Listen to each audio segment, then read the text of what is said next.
Fred Teng joins me now from New York. He's president of the American China Public Affairs Institute. Nice piece kind of showing this rich history. Let's talk not just about the importance of this visit, but the setting. First time a head of state has been invited to the summer residence of the Czech presidents. Both leaders in sports coats, more informal, more personal, brought back some memories of the Sunnyland summit between President Xi and Obama, where they made a lot of headway. These kinds of settings can result in big results. Is that what we're seeing here? Well, yes. But however, it's a little bit different in terms of the U.S.-China relations and the Czech-China relations. The People's Republic of China was established on October 1st of 1949. 5 days later, Czechoslovakia already recognized China and they developed their diplomatic relations.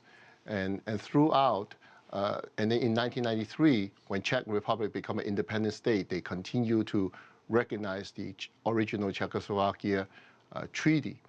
In terms of the two heads of state, in 2014, I think President Xi Jinping met with the current President Zimmer in the Winter Olympics, and then the President Zimmer went to China in 2014 and last year for the commemoration of the 70th anniversary, which led to the current visit of President Xi Jinping. Back in August, the Bank of China set up a branch in Prague. We can see deeper ties between banking and financial sectors. Is that likely, do you think?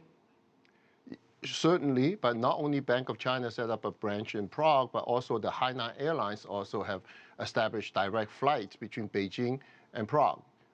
The trade volume, I was looking back in 1993, was about 300 million. Now it's about 21 billion.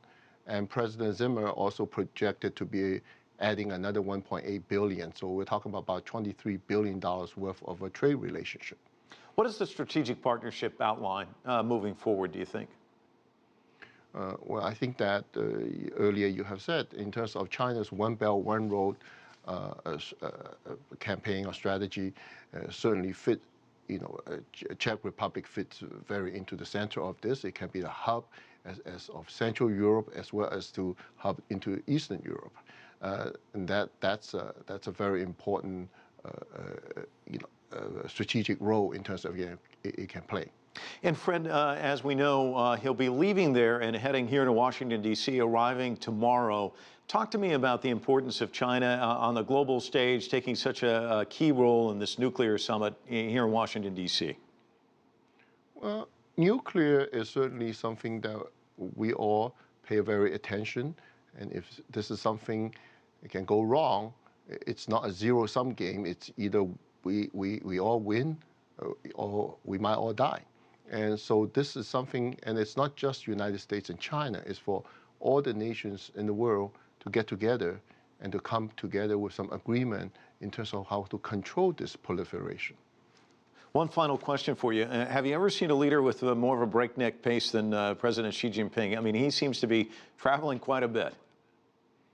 Well, he's got a lot of work to do, and China is at a stage now in terms of developing great relationship with those countries. And anytime when the head of state visiting another country, it also helped improve those relationships dramatically. Fred Teng joining us from New York City. Thanks so much for joining us this evening.